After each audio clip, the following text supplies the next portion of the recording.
Okay. So what I think we might do is maybe ask each of the panelists to reflect on both the macro and the micro comments that Ricardo and I made, in whichever direction you wish. Let me say a word about each of our panelists. To Ricardo's immediate left is Tony Elumelu, who I met 10, 15 years ago, I can't remember. When Tony was starting out as an entrepreneur in banking in Nigeria. Since then, he's become the biggest honcho in banking in Africa, and very prominent individual, prominent philanthropist, and sits on the board of a different diversified company, and so has two angles with which to approach this topic, right? Both as a financier and observer of the system. They're all financiers, by the way, in one form or another, so let's leave that common denominator out. And they all have something to do with big diversified groups. Attilla, to his left, is from a fifth largest group, sixth largest, somewhere in the middle, size. Larger than that? Fourth? Okay. So three or something. Three, okay. Third largest group, my apologies, from Turkey. Those rankings are always contested. So. I have to be careful. I'm affiliated with the largest and the second largest group, so I don't mean to demean it. And most importantly for my kids, one of their companies bought Godiva chocolate. So they have some roots in the food and agribusiness industry and have since diversified. And he himself is a private equity investor. And Jorge, you saw his group put up on the chart in Ricardo's, most famous in my mind for Colombia and its listing, and subsequently building up a very large and extensive import group in Colombia. And Colombia itself, of course, all these countries have been going through very interesting times. So I'm going to step aside here, and maybe if you could just proceed in that order. Tony, do you want to start by just some reflections on what you heard or what you think we should be focused on, and then we can go from there.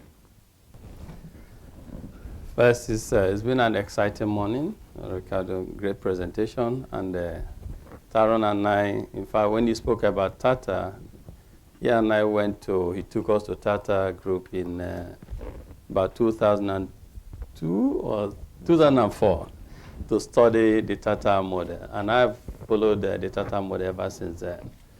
Last year also, when you wrote about the Samsung case, I blogged on it in the Samsung case. So I'd like to make two comments. One on the Sohato index that you showed, and two, the Samsung.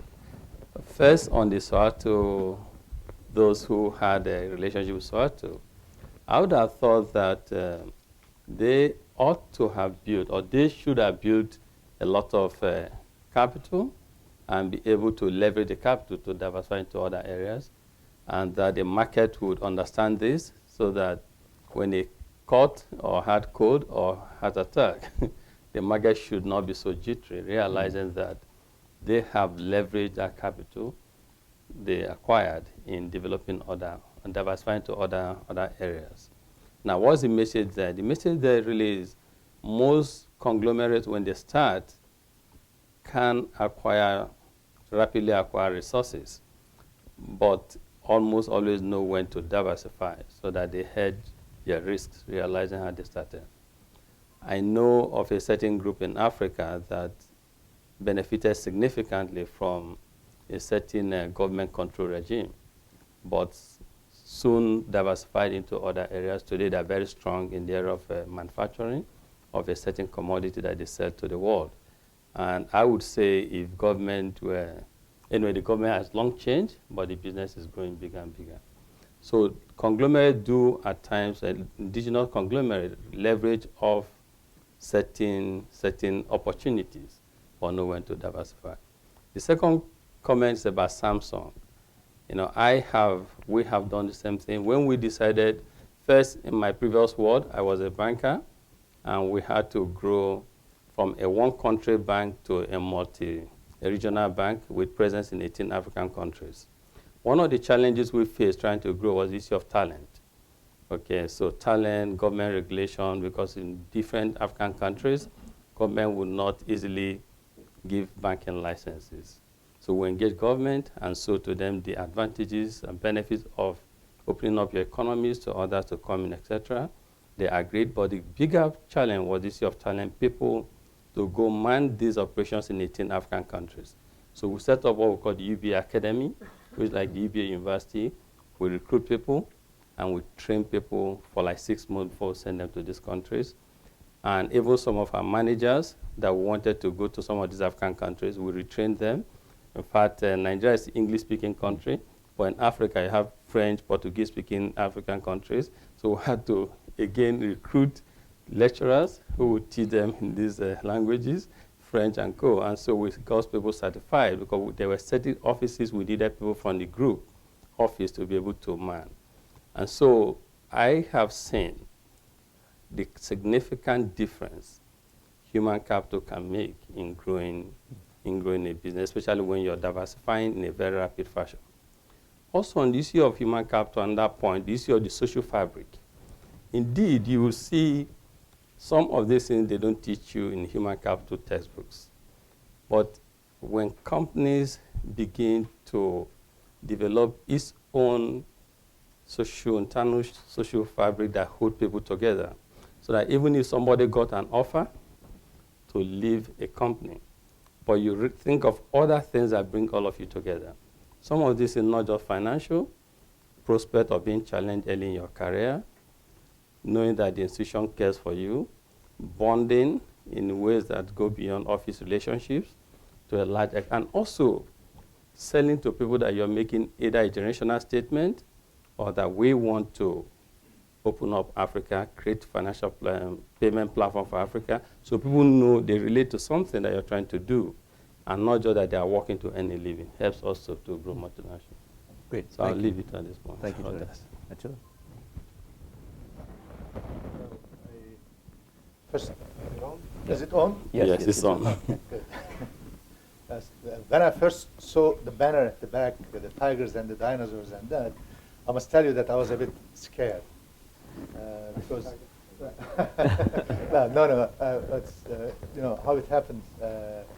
Ex-Prime Minister of Turkey, Tansu Çiller. Yes. At one time, she was sitting at an international meeting like that with the patriarchs of 3 leading companies in Turkey, and those gentlemen, they are at their late 70s and that, and she wanted to, you know, honor them by saying that those are the doyens of the Turkish industry and that. But she said, we admire those gentlemen because those are the dinosaurs of the Turkish industry. And, you know, those people, they were a little bit scared. They looked at each other and that. But that was not the biggest political blunder in Turkish history. The late Prime Minister of Turkey, Turgut Özal, his wife was visiting London for a conference for the late Sultan Süleyman of Turkey, the Süleyman the Magnificent, the treasures of Süleyman Magnificent was displayed in London. And at that time, she was with the late Princess Diana. You know, the Süleyman, the Magnificent in Turkey, he was known as he conducted the first commercial law in Turkey enacted in his time as he was the Sultan. So in Turkey, we call him as the lawgiver. But because of her long, you know, English language and that, she said that, well, in Turkey, we call Süleyman the Magnificent as Süleyman the lawmaker. And all, including Princess Diana, they started to laugh for him. So if I make any mistake for my language, sorry for that. You know, when you talked about the conglomerates, actually, everything what Ricardo and you said about the companies, or especially the companies in the emerging markets, we live them through. We will talk about in details, but everything that's mentioned there, somehow, at development of the country, like an emerging market, and that we live there. But actually, I hate the word conglomerate, and so does the chairman of the group, because I don't think that the word conglomerate is right. If those companies, they become conglomerates, they become because of the conditions of the country or the market that they operate. You mentioned about Korea, you mentioned about Turkey and that, and we can add this one, China right now as well. You can say that all those countries somehow, at one stage, we employed something called state capitalism. Korea employed it in a different way. They emphasized the exports and export-driven economy. Turkey, the big part of their, a couple of days after we'll celebrate the 89th day of the Turkish Republic, but a good part of this one, Turkey was run as a country of, the official policy was import substitution. Import substitution means that we're not allowed to import anything, and that the country was very, very closed until late 80s. Turkey was a closed economy. Only after 80s, Turkey started to become more open, and with the late President Turgut Özal, we started to export. Turkey had, as a country, exports of roughly 3 billion at that time. Now it's around 150 billion, and we aim to go higher. But still, the foreign trade in Turkish economy is much smaller than Korea, because Korea's official policy was more export driven. But in those days, when the country was a closed economy, especially like us, when we are operating in consumer goods industry, and that, what you need to do, we need to produce things. We need to keep things at the shelf because the consumer needs those goods. If you can't keep those, goods on the shelf, somebody else will come and take your shelf space. So what you need to do, you need to internalize all production forces. That's why from a cookies company, we turned into the largest producer of flour mills. From there, we turned into the largest producer of packing materials. Then it turned into a large conglomerate of financial institutes. Then technology and anything else that you can imagine. I joined my first relations. I worked with the group for more than almost 12 years right now. Before, I was first the banker of the group. Then I started to run the bank of the group. Then I became the CFO of the group. Then I became the CEO of the holding company. And for the last 2 years, I have a secret or not so secret mission that we are trying to take it in a different way. How it worked like that, I was having another meeting like another professor from a competing European institution. They say that they are competing, I don't want to give the name, but the professor there, they were not as pleasant as Ricardo or Tarun, and he came and he was interviewing me. He said that, okay, tell us the history of the group. I told him the official version of that. At the middle of this presentation, he stopped it. He said that, no, I don't want the marketing part. Tell me, tell me different things. Tell me, the relation, the social network, how people they make decisions, how they do that. I started to tell something else, and at the end towards the end of the discussion, he stopped me and said that, look, I think I understood your group. It more works like amoeba. I said, was he insulting to me, or he was, he said that, when I said amoeba, it's like, when you get too big, you divide. And you get into if you don't want to lose your competitive edge, and that you are losing. So for all those years that I was at the helm of the company, I used to make presentations like that. I used to say that, well, the group was a turnover of around 4 billion. Then it became 5 billion, then 6 billion, 10 billion. It was almost, and we did the largest acquisition in Turkey. We did some larger transaction at the international markets, and that. After the 10 billion, the story has been a little bit changed. Because what we did, we said instead of 11 billion, we said that because the mission became not to make the group bigger, but rather to make it smaller.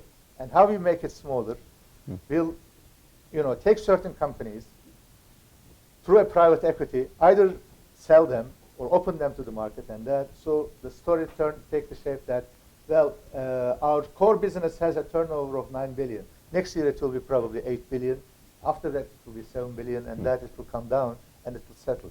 But the rest of the group will grow as different entities. You will have standalone entities. You mentioned Godiva. Godiva is definitely a standalone entity. There was a Harvard Business Review article that quite closely they compare it with the acquisition of Tata, Jaguar, and that. That's a standalone entity. We have a number of entities in the group. They are listed, publicly listed, and that they are standalone entities. They have very powerful boards. They run this one, and this number will increase in time. And for your comments, what you said, we have a new company that's totally dedicated to innovation. We call it a North Star, but we don't keep one company because we allow competition. We have another company.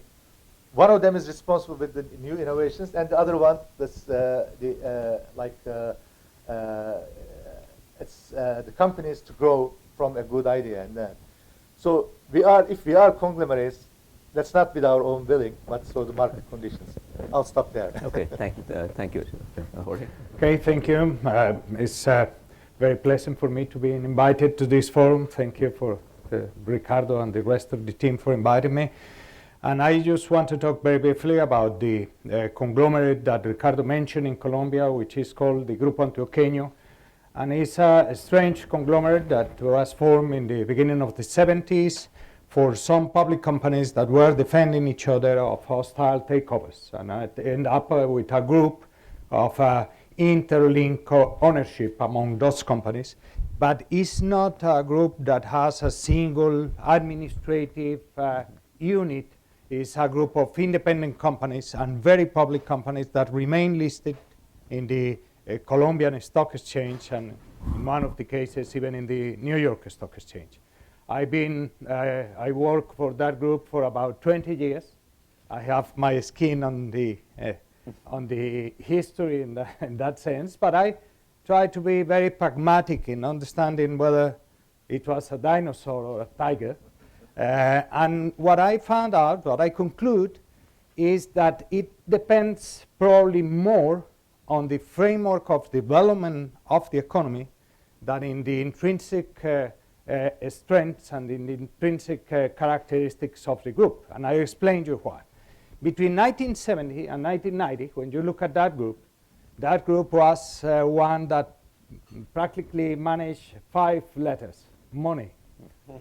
They had deep pockets, and they went into every industry, every businesses, for whatever reasons there was, because they thought that it was a good business, or because they thought it was a responsibility, because it was a business good for the society and they had to do it, and they went into a lot of things that nobody knew how to handle. But it was not that important, because in a closed economy, as Colombian economy was until 1990s, well, money is a very significant competitive advantage. And the group was very powerful from that point of view. When the economy started to open, then the group changed significantly. And they realized that they had to go to those areas in which they had real competitive advantage. They had know-how, they had control of the market, they knew what they were doing, and they concentrated in areas in which right now they had built a much more significant dominance than what they had in the middle of the 70s. And I can present the case of the company that I managed for 15 years, and previously to that I was 3 years in the board, most of that time as chairman of the board. I was progressing from chairman of the board to CEO. I retired because they were offering me a vice presidency. No, but anyway, that bank is a good illustration of what happened, because in the 80s, that bank was about 3.5% of the financial market of Colombia. It was the 6th bank of the market. And in 2011, when I left, it was 22% of the Colombian market, was 24% of the Salvatorian market, was the major bank of the International Financial Center of Panama, and was present in about another 5 countries. So it was a bank that not only was part of a very particular strength of Colombia. In Colombia, the international banks had been very welcome, but have not been very successful. As a matter of fact, Santander was among the first to go to Colombia, and they are already left. They sold to a Chilean banker. BBVA bought the largest bank of Colombia. Now they have the 4th Bank of Colombia after 2 other acquisitions. Citibank has been there for almost 80 years or something like that, and they still remain with about 12 or 13% market share, while the Colombian banks have more than 75% of the market in total. So that Bancolombia proved to be a good player into that game, and not only maintain and increase the participation in Colombia, but was able to maintain and strengthen the participation that it bought in countries like El Salvador, or build the participation that it has in the International Center of Panama. Thank you. That's very helpful orientation. So, Ricardo, do you want to say anything that you've heard a bunch of things? Otherwise, I can. I'm very focused on this issue of exports because the extent to which you can grow depends on whether you're limited or not by the size of the domestic market. And I'm wondering to what extent the groups have had to have different internal structures or different strategic decision making when you're talking about an industry that can export and where the bulk of its customers are in the global economy vis-a-vis one where you're essentially focusing on the domestic market within the group. Can I comment? Yeah, please. Yeah. It's quite interesting because for that's the company that I work for. It's a family-owned company, as I mentioned. This the second generation is running now. Throughout the life of the first generation, the export business, and we have been exporting for 45, 50 years probably right now. The exports of the group has been limited. Actually, the father set a limit that said that we don't want to do more than 20% of the business in the exports. Why this? The reason was simple, because for many years, if the companies in Turkey they are exporting, they need to export because basically we are in branded food business, branded goods, and that. For many years, made in Turkey was not a brand. If you are selling something with made in France, made in Italy, those are brands by themselves. But made in Turkey, if you do that, people they say that okay, you need to sell me half of the price that I buy it from England. So for many years, we purposely avoided exports, and we put our main focus on the domestic economy and that. That's why in the domestic market we had a market share of 50%, 60%, and that we are not 90% because we didn't want to make it, and that was not right to do that. But the main focus was the domestic market. Why? Because it was more profitable, and if you try to export it, you need to sacrifice. But with the globalization and thanks to the production base moving to China and that, today it's made in this country or made in that country, it's not that important.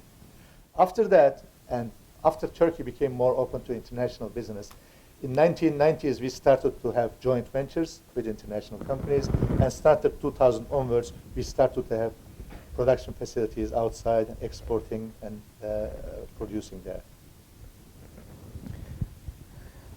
Anybody else want to comment on the exports? No. Can I just shift gears a little bit?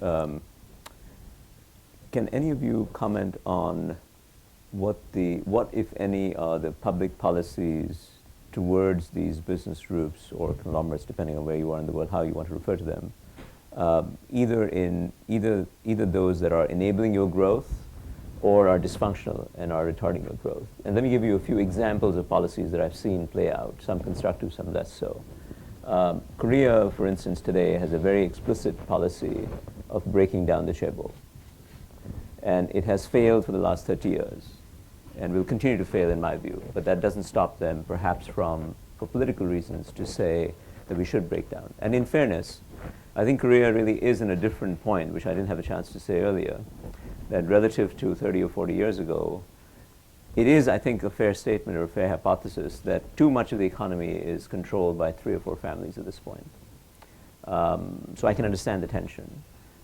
Same was true in, say, South Africa around the time of Mr. Mandela taking over, and a few families, essentially 4 families, controlled a lot of the South African market.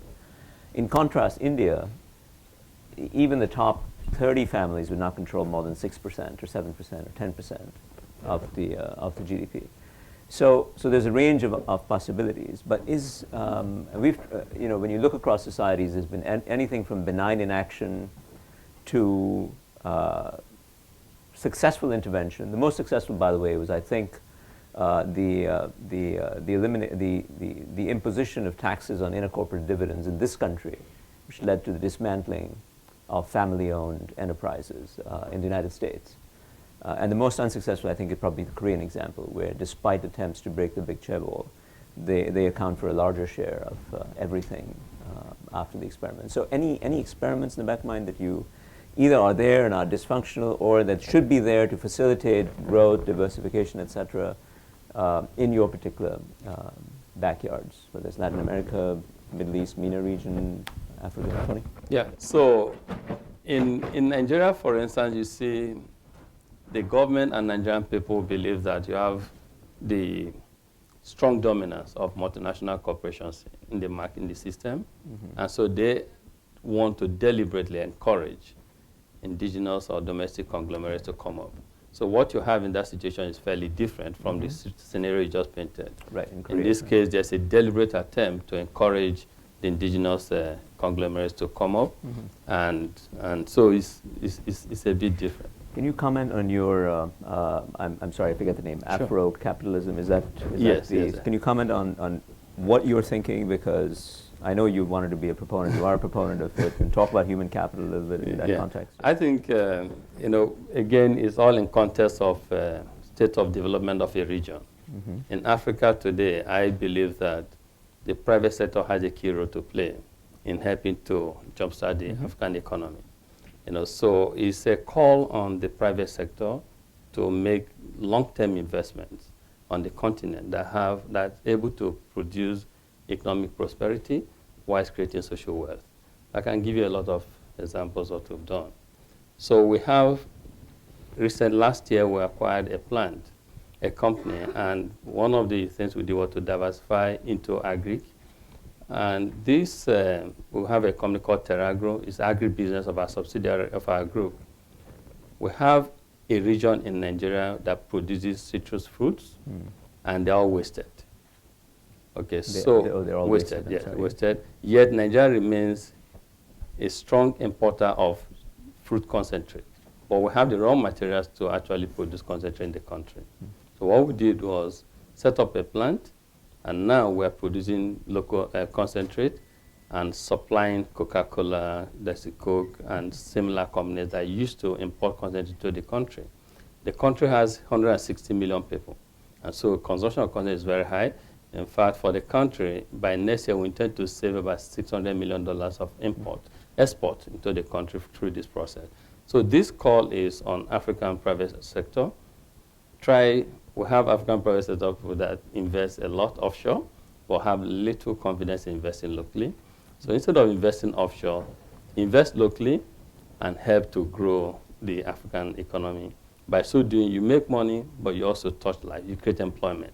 What we did at United Bank for Africa, we took a bank that was distressed about 12, 15 years ago, and repositioned the bank, grew to 5th largest within a period of 10 years, and merged with the 3rd largest bank in the country at the time, and created one of the biggest financial services companies in Africa. And today we employ over 25,000 people. So we think if unemployment is a problem, let us invest locally, show interest in the African economy, and others, our friends and co-investors, will come and invest along with us. Colombia, I could say that distinguishes itself by having a good economic policy. Apart from having here some former officials that I don't want to, no, but it's absolutely the truth. Colombia is recognized for having a very stable and very high quality economic policy. Obviously, there are some excesses. I come from the financial sector. The financial sector, I accept that it's got to be a regulated sector. It's not regulated. The financial sector is like allowing anyone to drive a lorry of 25 tons down the highway and doing the damage. The financial sector could do much more damage than that lorry at 90 miles per hour. But what we feel is that there are a lot of regulation that pretend to regulate the conflict of interests by eliminating it, by precluding to do the activities in which there could be conflict of interest, rather than to manage it by regulating it, by observing the areas in which conflict of interest may present, and try to manage and to determine that they are managed at arm's length and with enough transparency. But apart from that, also there are situations in which there is a lot of complaints and problems of some industries. Right now, Colombia is in the process of starting to operate a lot of free trade agreements, particularly the one with the United States that only took about 10 years to negotiate, but anyway, now it's in effect. And that changes the competitive scenario very rapidly. And unfortunately, what happens is that the bad effects of the free trade are felt immediately, where the advantages take some time to be effective and to be obtained by the winners, by the big winners of that new situation. Today, obviously, all the weaknesses and deficiencies in pricing and regulation of the Colombian economy are felt in a more notorious way because we have more competition.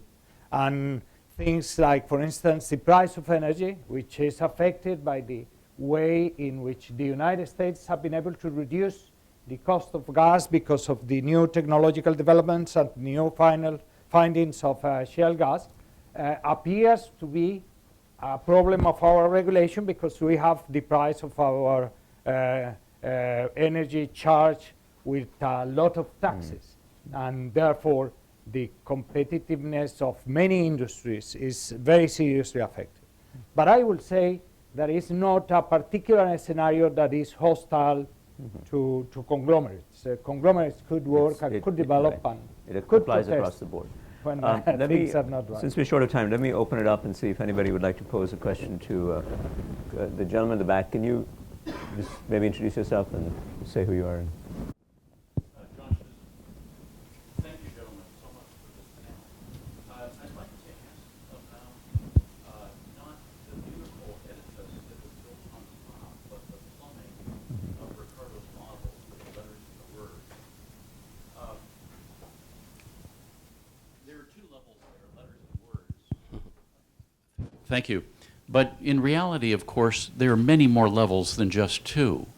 There are raw materials, components, sub-assemblies, assemblies, full products, integrated systems that have those products. And so it seems like instead of just letters and words, really a better analogy or might be letters, words, sentences, paragraphs, texts, and so forth. And combinations are taking place at all of these levels. So is what you presented to us a simplification of your model, or is it the model but you're contemplating greater generality to reflect the way economies really work? Also, is there enough time granularity in your model so that you can capture the new letters and words coming into play at an ever-increasing rate, as in the case of accelerating technology and innovation? And finally, what role does trade play in letters and words? If a country can trade for a letter or a word from a different country, is that as good as having one within the country, or partially as good, or what? Thank you. I'm going to take a few questions, and then I'll open it up to the panelists to jump there, and then here. Yeah. Thank you very much, Ahmed Jalal from Abraj Group. Very fascinating. I just want to ask a question to Professor Hausmann and Tarun Khanna. I think they covered it in a couple of places, which is the institutional context in which conglomerates can be either tigers or dinosaurs. And by institutional context, I mean to say something like Tarun Asimuglo said, the institution or institutionalization in which countries develop are key to the economic development process. For instance, you gave example of South Korea, but South Korea is a very particular example. They're coming out of a war against a much more wealthier country in a dictatorship. They had a lot of force and a lot of pressure on them to develop. That put a lot of discipline on the conglomerates not to waste resources and to focus on exports. Turkey is another example that you mentioned. Again, Ataturk and looking towards Europe and moving away from Middle East. Again, a very particular institutional context in which those conglomerates develop. And again, even in Turkey, we forget that in 2001 Turkey had a financial crisis, and most of the conglomerates which were responsible for that were some of the ones that you mentioned. But afterwards, it's actually the Anatolian Eastern SMEs which became bigger and were responsible for much of the economic development of Turkey, or the power of Turkey that we see today. So I think in terms of the institutional context, what are the institutional mechanisms that support entrepreneurship, innovation, disruption, as Professor Christensen say, that would impose discipline on conglomerates so that you have new entrepreneurs coming through which kind of enable a social mobility of conglomerates and stop them from doing that. Just one point on Tata, for example. Tata was, has become quite aggressive recently because it faces a much more competitive market. I'm sure in 1980s and 70s, the license Raj was there, so it was a malevolent, slow-moving giant. But at the moment it is, not because of its own volition, just because of the market forces it faces. Thank you. Could we get short questions so that in the interest of hearing from the panelists, there's one behind you and yeah. Short, two questions. Samir Hlele from Pedico Holding. One question. Okay. It's about the organizational structure. It's fascinating how can you run thousands of people or hundreds of thousands as affiliates or as subsidiaries, and what kind of relationship. I need to know, at least from a different experience. And the second, which is very fast, how do you grow? By acquisition or by greenfield projects? And there is a major difference between both. So how do you grow fast or grow slow? Thank you. Let's take one round of responses. Maybe anybody wants to comment on any of the questions. Tony, you want to go first? Yeah, let me address your questions. First, I start with this, how do you grow, greenfield or brownfield? I think it depends on the economy, and two, the sector or sectors you play in. But from experience, we have done a combination of both. In our expansion across Africa, we did greenfield in some countries, and in some countries we did acquisition. The benefit of doing a brownfield is you hit the ground day one running. You have scale, you acquire scale, and if you have the internal expertise and capacity to gobble, to quickly integrate and roll out in those economies, it's better to do brownfield. But brownfield does have its own challenges also. If you have a strong culture, internal capacity and processes, then you'll be able to impose it in the area in the new acquisitions you've made. But the first question you raised about how do you manage it is a challenge when you run conglomerates, because you have layers. But from experience, what we've done is almost similar to, I think, what Tarun said.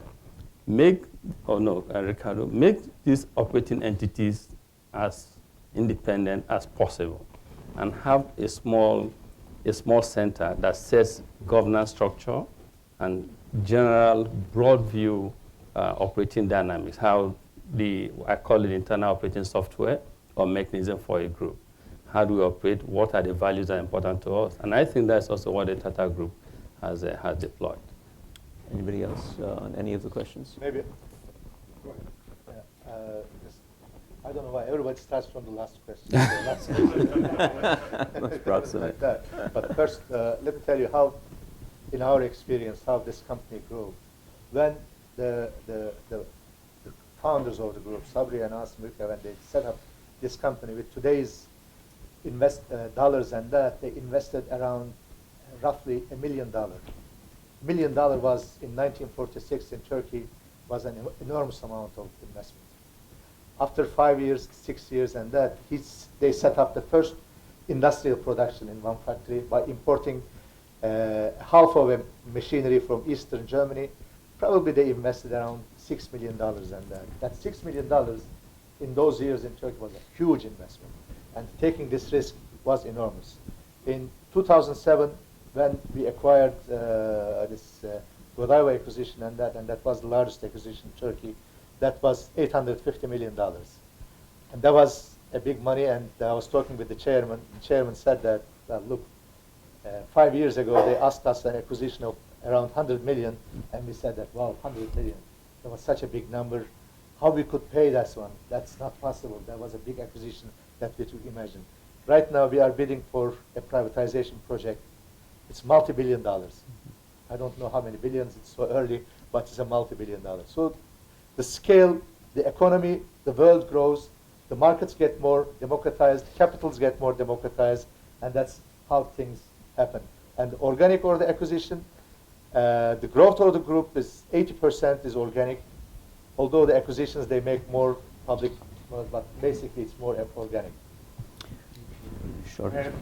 Not much to add, but I will say that growth in our economies is the easy task, because we are in sectors which have a very strong potential and that can grow more than the economy for many years. Is the case of the financial sector. The bancarization in our countries is very low, so opportunities are huge.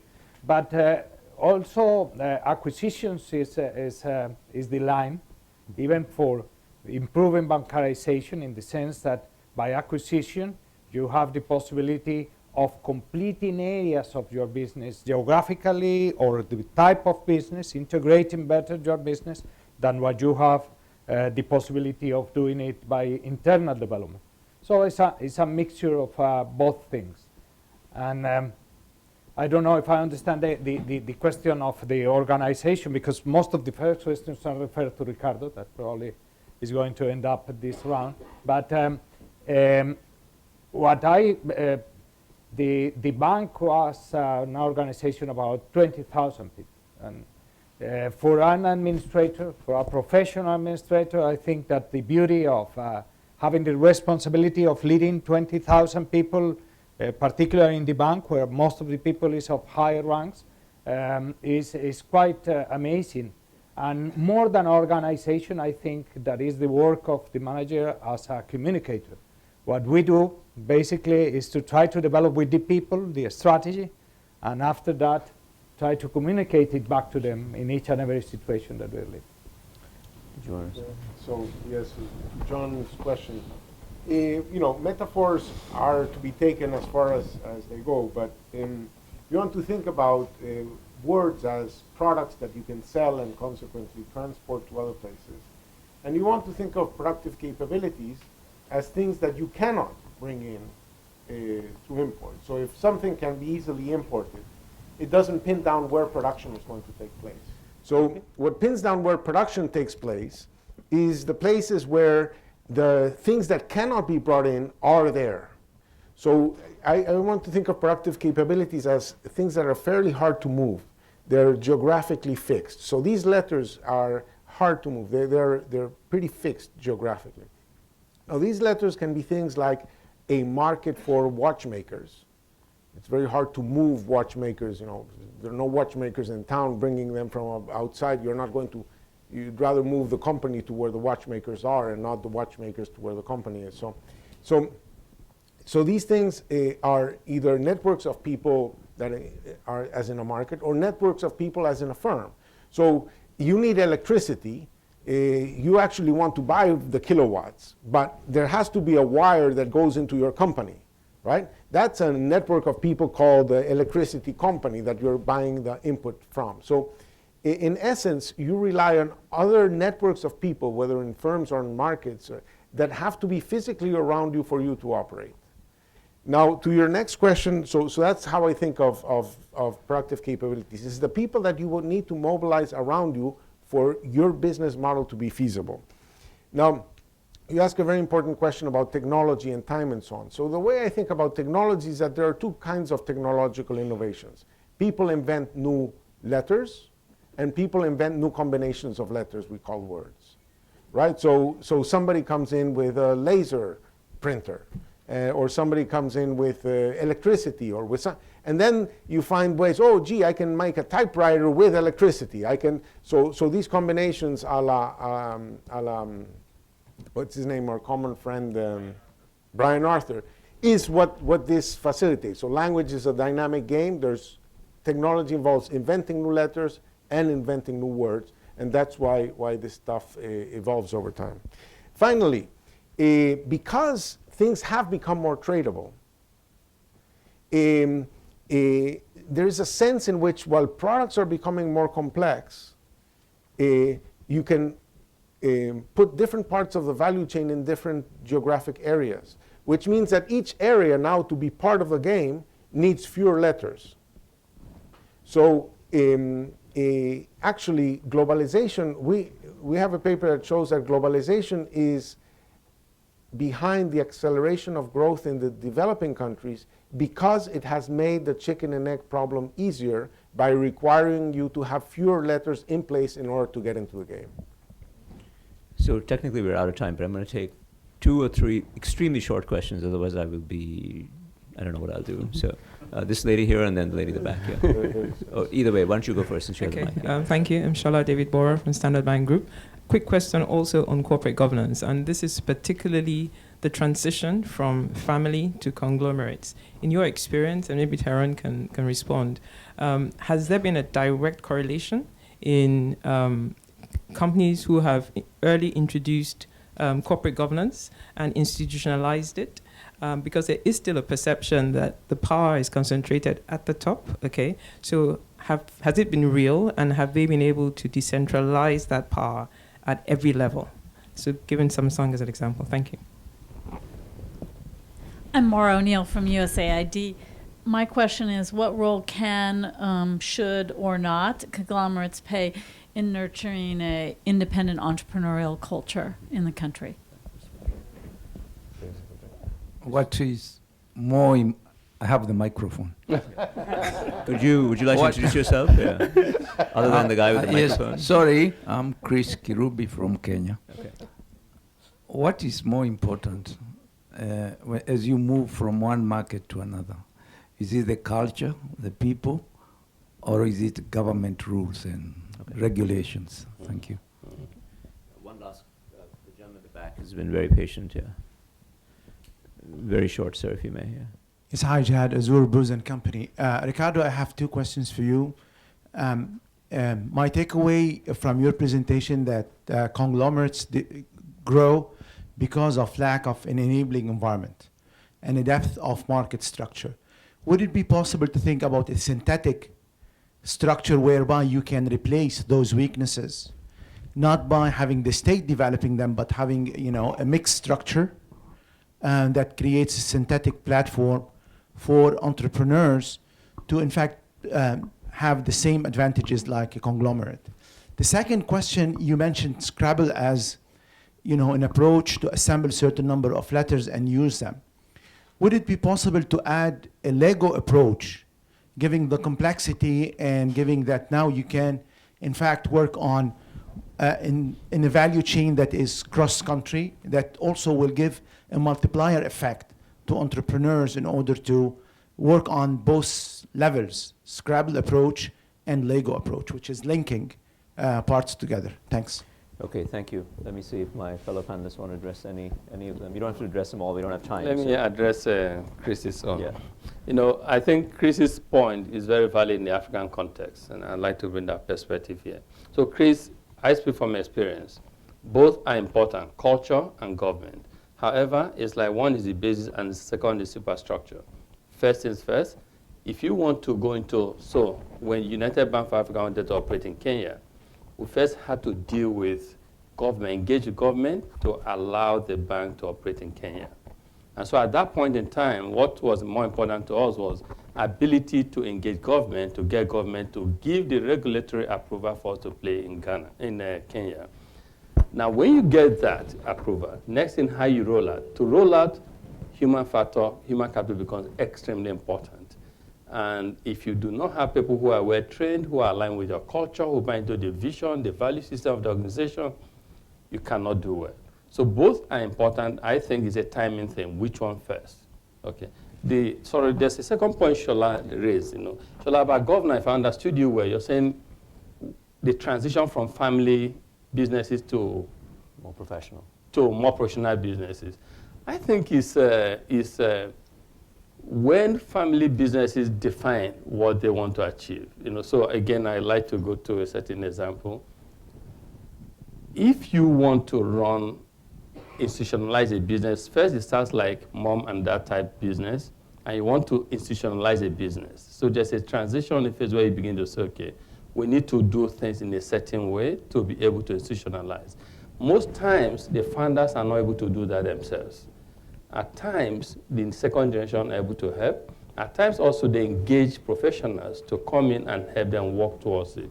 So I would say, if I understand the question very well, is it achievable from a family business to transit to a more professionally run business? Yes, it's achievable. But to do that, there must be a commitment for that to happen so that you work towards it. I wanted to refer to the 2 points. I certainly believe that culture is the most important element, and I believe that there is not such a difference between culture and dealing with the governments. It's part of the same game. I was very delighted in banking when I heard my competitors talking about their Latin American strategy. Anybody who knows Latin America knows that it is impossible to have the same strategy for Bolivia and Chile, or for Brazil and Colombia, or whatever. That requires that you be, when you are expanding international, you be very conscious of what your strengths are. And the strengths are the know-how in the industry, the know-how of the type of banking or whatever activity that you are doing can be in a country of that level of development, but a profound respect for the differences of the culture. I used to say that banking is more anthropology than technology. And I certainly believe that that is the right. And about corporate governance, I didn't mention that in my original presentation, but I believe that corporate governance, real corporate governance that the company respect and make as transparent as possible, is the main element for a public company to truly respond to its responsibilities. I was delighted when I got calls on suppliers of the bank that were complaining on whether they believe or not that the statute of corporate governance was applied in that contract that they lost. The one that wins didn't call much, but the one that lost, keeping reviewing the corporate governance and see if they were judged clearly and at arm's length. So I'm going to take the last word and sort of respond to a couple of the comments by quoting a very famous entrepreneur and scientist, Bill Joy, who founded Sun Microsystems. And Bill always said that no matter how smart you are, the smarter guy is somewhere else. And I think that's the answer to the question the lady from USAID raised, which is, I think the forward-minded business groups and conglomerates recognize that upgrading the institutional context is actually good for themselves as well. And that comes from being a constructive actor in the entrepreneurial ecosystem. There's not enough of these sorts of forward-looking conglomerates, but they're enough to prove the point in some sense, or at least to have a demonstration effect. But ultimately, I think that having basic public policies that upgrade the provision of elementary public goods in the economy so that talent has a chance to engage, helped by different entrepreneurs who are themselves setting up talent agencies because they can't wait for the state to get its act together, is an important leveling playing field. And with that, I'd like to, I would apologize for running over, but we started late, so I won't. But thank you all for your, please join me in thanking the panelists.